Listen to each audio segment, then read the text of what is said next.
DC's Year of the Villain, which is kind of their much like last year when they did the No Justice thing. Oh, it was DC Nation issue 0, right? I think was the actual name I of the think book. so. Yeah, but that's what it was. It was the No Justice like lead in, and it was like, yeah, okay, so let's just kind of set up what we're doing for the year. This one's interesting in that there's no specific like book coming out of this. It's all just kind of, I mean, arguably Batman Superman is, but they're all seeds. Yeah, it's just seeds for arcs that are happening. As suppose to an extent Leviathan, but that's going to its own special. Yeah, so I started with this week, and I'll just tell you, I stopped because the Justice League one said, "Oh, this takes place after what's going on." And I was like, "Oh, so I need to read that first." And then I got to the end of Justice League, and there's still an issue left, and I'm like, "You a-holes." Yeah, it's an unfortunate byproduct of when Free Comic Book Day's fallen. Yeah, like you could tell they could have held this because it's not even technically a Free Comic Book Day thing, but it is. It's there so that when people go into the shop today, that this is there. Yeah.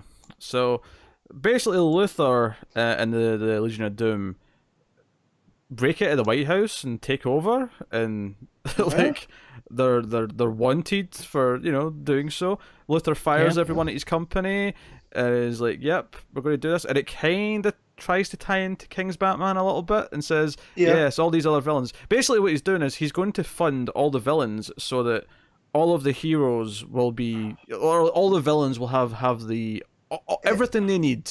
Right? They'll have all the resources they need to take on their heroes.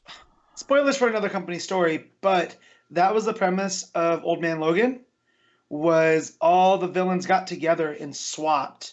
So then that was what was able to defeat the heroes finally. I don't think they're swapping here, though, to be fair. Well, no, but it reminds me of that like, here's the help. Rogues, you weren't able to beat Flash on your own, so here's some Luthor tech. Let that help, you know what I mean? Yeah.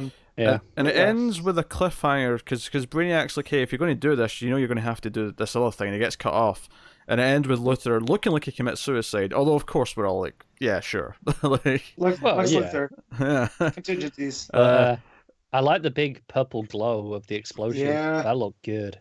Yeah. Looks solid. So this is interesting. Joe, what's funny about reading this is that. So someone on stream with me this week said, "Are you worried that DC is getting a little bit too event heavy?" And I hadn't read this yet. And reading this, and I'm like, okay, so we're setting this up for Justice League. We got Leviathan coming. We got all these big things happening. I'm like, yeah, there is more than there was a couple of years ago. Like we do have multiple things happening right now. Yeah, I think the thing that helps is none of them feel like none of the ones that we're talking about here feel like they're the big universe-wide, crisis level events, right? They're just So this will be okay. There's a Justice League event going on. There's a Batman event going on. They're tied to their families rather than being the big. Okay, this is everything. No, I like what this sets up. My only caveat, I guess, is that like Justice League could use some downtime. It really could.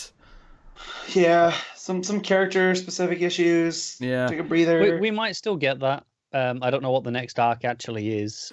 We might. Well, this next. starts in issue 25, so we may get a couple of isures. Well, this was 23 we just read this week, so probably not then. No, you're not. You're not getting anything. We're going straight into this. Which I don't know. It's funny because I am definitely more excited for the other things set up in this book than I am this one. But I do, from a premise point of view, I actually like this more than anything else that's been in Justice League up until this point. Mainly because it's more to do with Luthor and the Legion of Doom doing their thing. It's not talking about Perpetua. It's not talking about whatever.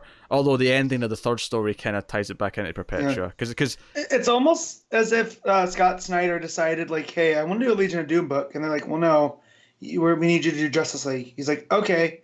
Joke's on you, though, because this is going to become a Legion of Doom book. And this is now what it's finally... He's laid enough of those groundwork that it can become what he wants it to be. Yeah. Which is fine. I like that it seems less to do with the cosmic stuff and more to do with just Lex Luthor having this maniacal plan to like basically have all the villains win. Yeah. I'm Unleash personally Doom. very okay with it being both. Well, yeah, but you've loved this run, so... Of course you do. Exactly. So, I'm shocked. Connor's supportive of everything Snyder's did. Absolutely flabbergasted. Because as a gender, he inherently leans towards Doom. The second story is the Bendis Malieve set up for Leviathan Rising, and I was surprised by the contents of this because it was Batgirl and Green Arrow hunting down Merlin, and I'm like, oh hello, okay, I wasn't expecting this. Merlin looking terrified for his life, that's a problem. Yeah, because that dude's always cool and collected, no matter what. Yeah, he's like, hey, like there's a royal flush happening. I don't like. I'm not running from you because of this and that. Like, Leviathan's coming, and he tries to like talk. Well, whoever's behind this tries to talk Barbara into like joining them. That's kind of what the second half of the story is. It's like, we're not making this offer to Batman. We're not making this offer to any of the other the Robins or anything like that. We're making this offer to you because you're strategic and because you've been Oracle, you've been Batgirl, you've helped the Suicide Squad, you've helped the Birds of Prey, you've done all these different things. You need to believe, because basically what it sounds like they want to do is some kind of reset. Like, it almost sounds like they want to change continuity. That's what it sounds like the way you're saying it. Kinda. It's like almost like they want to use her mind because she has all these there, because they're interested in Barbara Gordon, not Batgirl. Oh sure, yeah, but like they're talking about changing things. And where's the lines here? To do what? The world, your life, your place in it. And she's like, what? Like a makeover? It almost does sound like rewriting reality in some way. I don't know if it's been as literal as that though. Like, it might be more of a symbolic thing. Yeah. Well, that's what I'm saying. She has access to everybody's secrets, right? So, like, if you're going to change the makeup of the country or the world even, you want someone like Barbara there. I love this. This was... Oof. And then we get to the end panel, the final panel. Well, this better be a swerve. Yeah, that's another scene, yeah. Because at one point, the mysterious masked figure, kind of, says, hey, you don't know who I am yet, but we've not earned trust, so I'm not going to tell you. And when we get to the last scene, we're in the Batcave with Damian and Batman, and they're basically, Batman's like talking to Oliver about what's happened, and where's Batgirl, what's going on, and Damian's like, hey, Father, how you get that feeling in your your stomach, like something's not sitting right, and you've got that detective instinct. Well, we need to talk about something, because I think, I need to prove who this Leviathan threat is, because I think it's Red Hood. I think it's Jason Todd. Oh, I'm so glad I'm not reading this. Yeah. Of course, yeah, but you have to read Red Hood, though. So. But yes, the less Red Hood I have to read, the better. Here's the swerve, though. I don't think it is. It's a swerve. Like, they're setting this there. Well, of course, this is a teaser before the story even starts. You think he's going to reveal who the main villain is in this? Yeah. It is an interesting concept, considering how close, since they brought Jason back, how close he has been with the Al Ghuls. I mean, that was the whole reason he came back and whatnot. So tying him in makes sense, and if it can make me hate him more, perfect. That said, I think it's a swerve. And as I was reading and with what was happening in action last time, and this doesn't sound crazy, but it wouldn't surprise me if this was Dick Grayson behind all this. Because why else? Who else would reach out to Barbara, right? Because he mentions we are not enemies. We want the same thing. Well, hold on a second. Dick Grayson or Rick Grayson? No, there's no Rick Grayson. There's no Dana, only Zool. So there's no Rick Grayson in my eyes. This is the whole spiral thing and the whole Leviathan and all of that. And then there's seeds being planted. I mean, I'm actually crazy. As long as we're not just character assassinating Dick again, because we just did that to Wally, and I would like very much if we didn't do that. Yeah, but imagine him doing all of this to make things right in his eyes, Like, I don't know. Whoever it is has very intimate knowledge of the superheroes. Sure. I mean... And who's the center of that wheel? Who is the center of that wheel that John's always talked about? Was the center of the DC universe, and it was Dick Grayson. So, I don't want it to be... Hold on. Do you think he's got his memories back, though, then? Yeah, and I think that he's, quote, fixing the world because of what happened to him, or whatever. I don't know the justification yet. There's just a harebrained idea that I had while reading this. I mean, they're going to have to 'Cause- really justify it to me Yeah. because Dick Grayson doesn't go around blowing up organizations. Yeah. I know. Rick Grayson might. Yeah, Rick. Yeah, but well, Matt's not saying Rick Grayson. though. Matt's saying Dick No. Grayson. He's been very specific Right. here. Because if it's Dick Grayson or if it's Rick Grayson, then it's still a cop out. Like, oh, head injury, blah blah blah. But it's more interesting to me if Dick has this, after the whole Rick Grayson BS, it's broke him enough that he's like, this whole world needs to be reordered.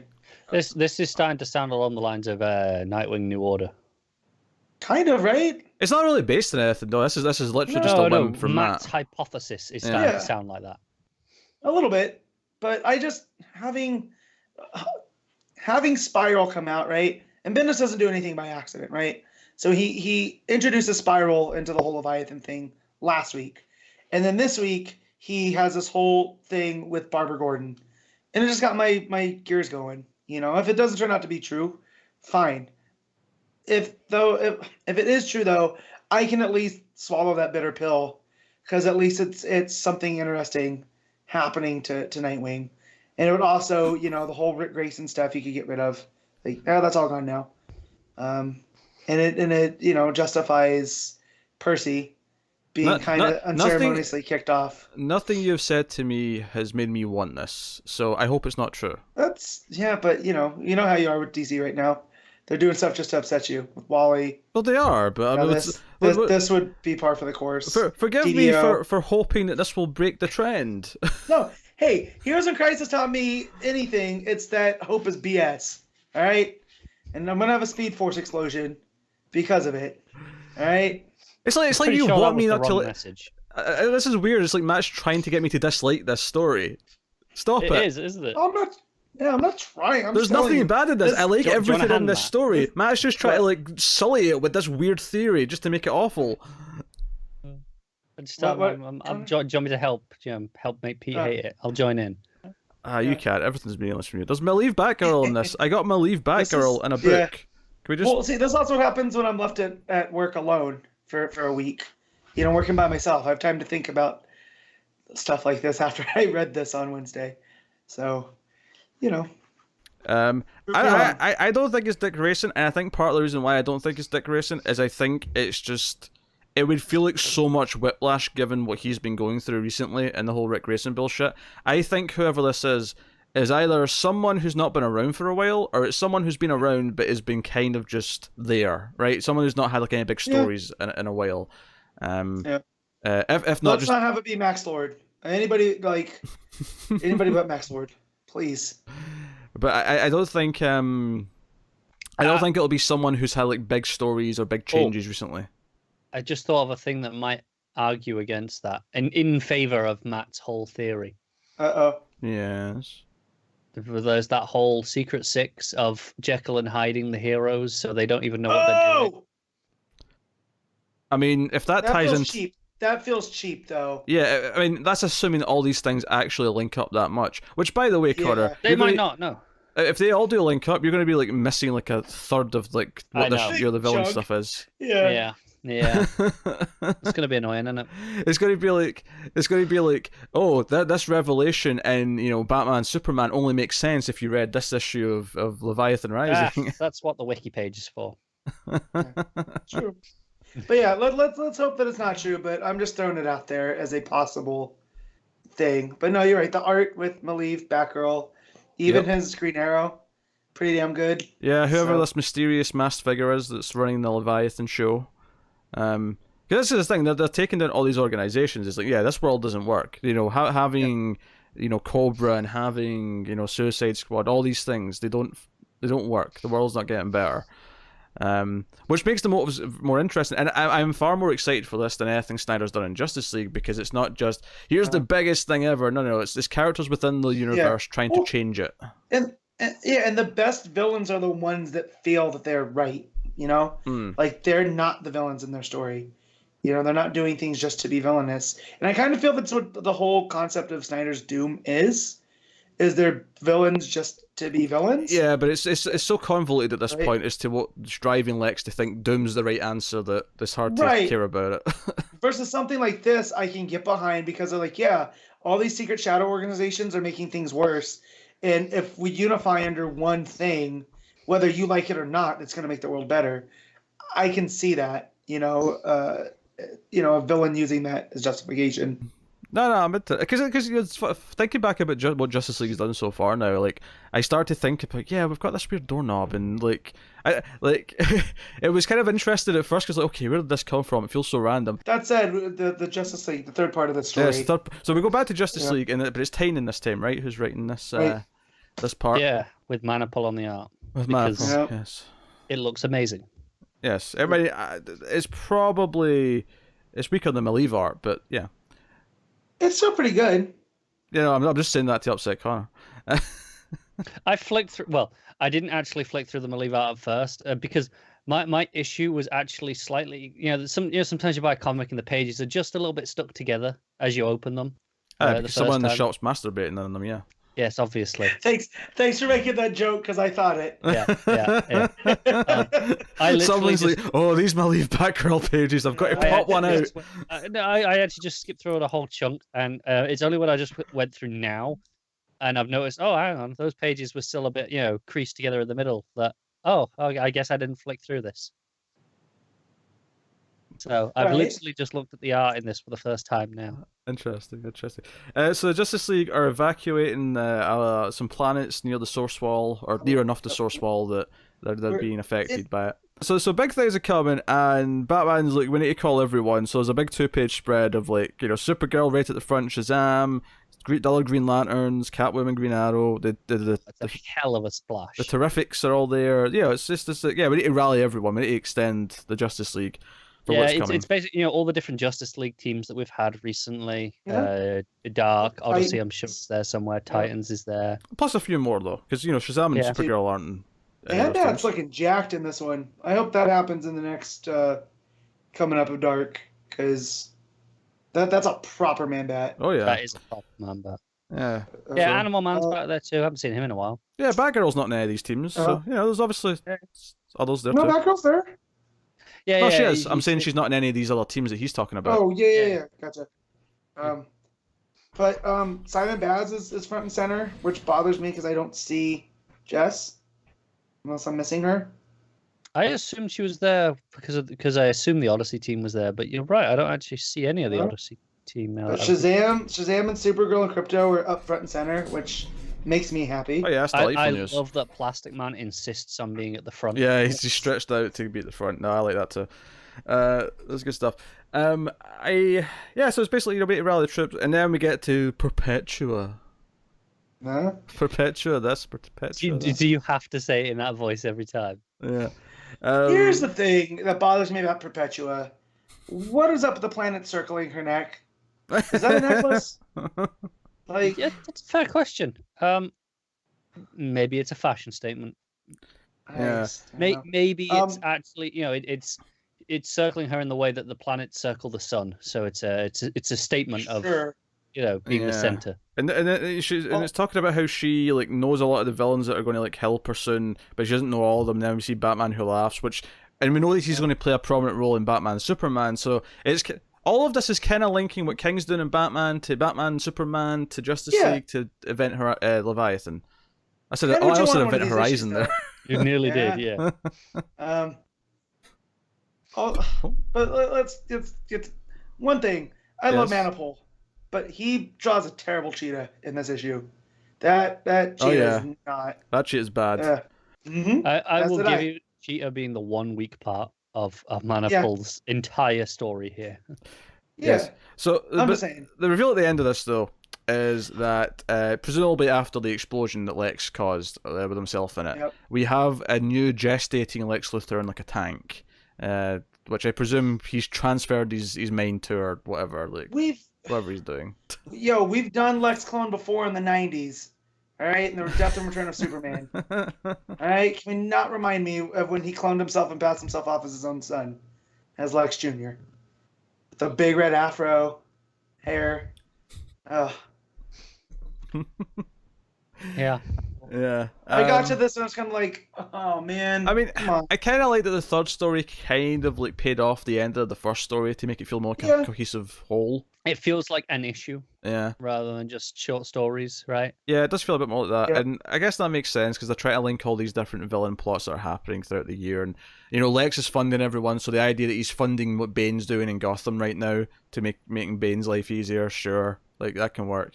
I don't buy for a second that when Tom King started his Bane plans 2 years ago, though, he was like, "Oh, in 2 years' time, Lex Luthor's going to fund this." Yeah. Oh, of course not. But Yeah. that's the nature of the editorial beast, right? Oh, sure, yeah. Yeah. Sometimes it works, sometimes it really doesn't. We'll find out. And I feel he's been pretty cool about it too. He's like, all right, I'll work sure. it in.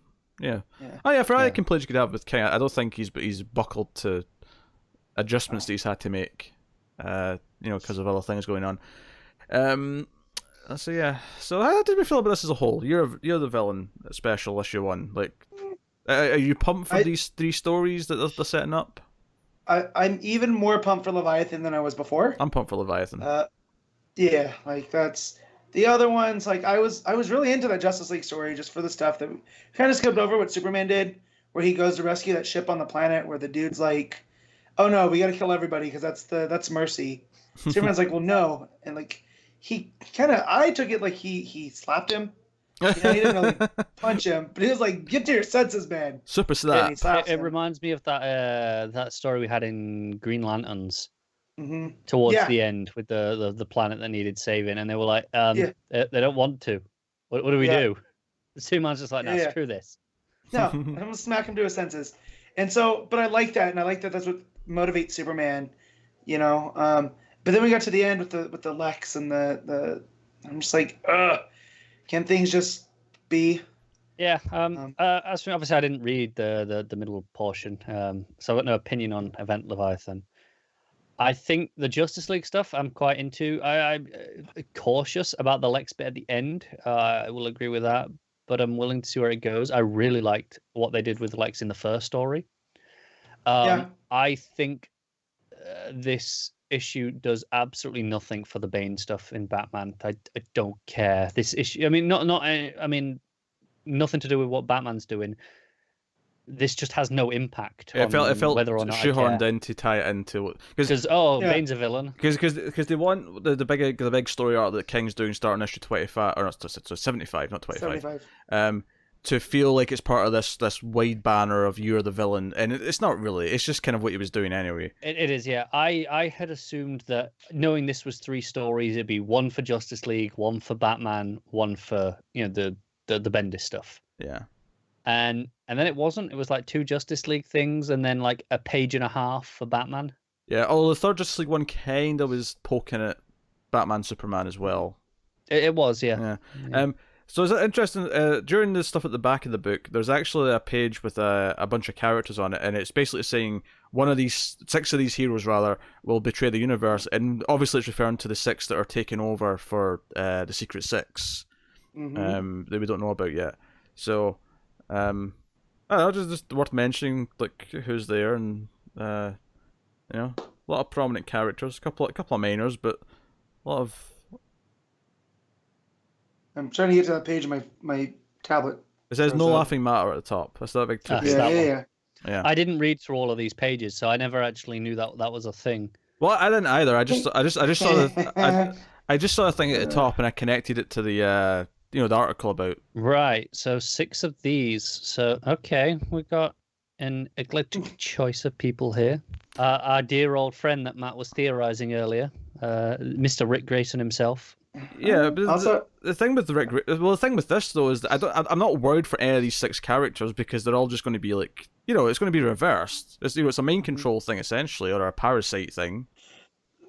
Who's the only live action one? Yeah, I don't know who Or- that is. I'm sure. I'm I assuming. was trying to figure that out as well. I'm assuming that's a joke based on who that is. Yeah. I have no idea who that is though. Yeah, it's no one I I- recognize. I love that. Let's say we can probably count out Shazam, right? Like, because of what they're doing in that book right now, you wouldn't want to throw that in there.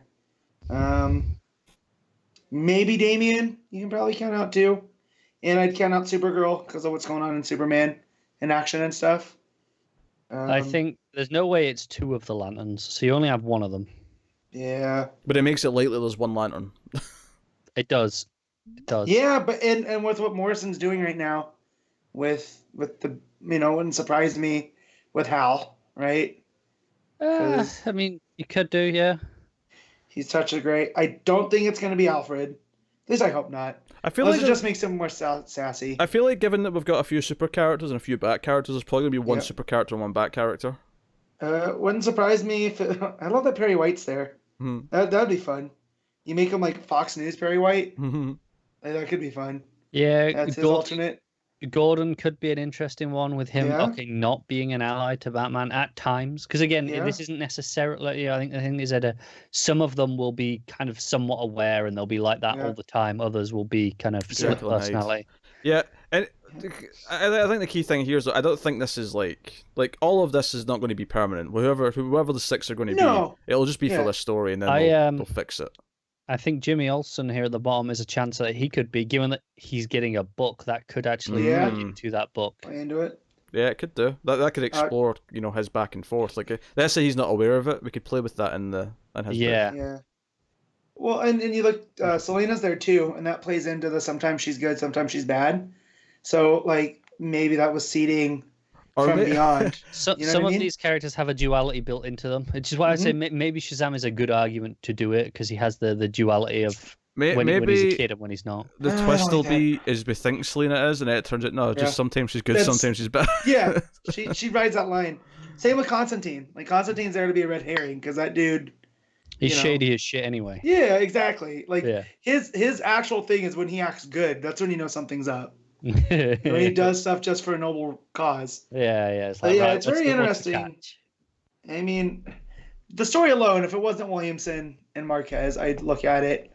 But the fact that it's that team on this, and now at that page, like, makes you actively excited rather than just okay, I'll check it out. Yeah, I live for that type of stuff. The whole guessing and the. It never said if it was like a miniseries, right? Like this Batman Superman. No. As far as I know, it's an ongoing. Yeah, so. It says here on the top of this page, World's Finest reunites World's Finest in a brand new Batman Superman series, not miniseries. Yeah, so. Man, I broke into reading comics with the original Jeff Loeb, McGinnis run, Superman Batman. So. Yeah, I love this kind of book. Yeah, so we got that coming in August. So things are happening. Exciting things are happening. I feel like there's definitely less books overall that are exciting right now compared to say like the Prime Rebirth era, where it felt like there was tons. But that's not to say that there's not like really strong pockets right now, because there is. But yeah, so there you go. Year of the Villain. I mean, rating this? It's kind of a weird one to rate, I suppose. I mean, it is technically an issue. Well, we can do each story, right? Like,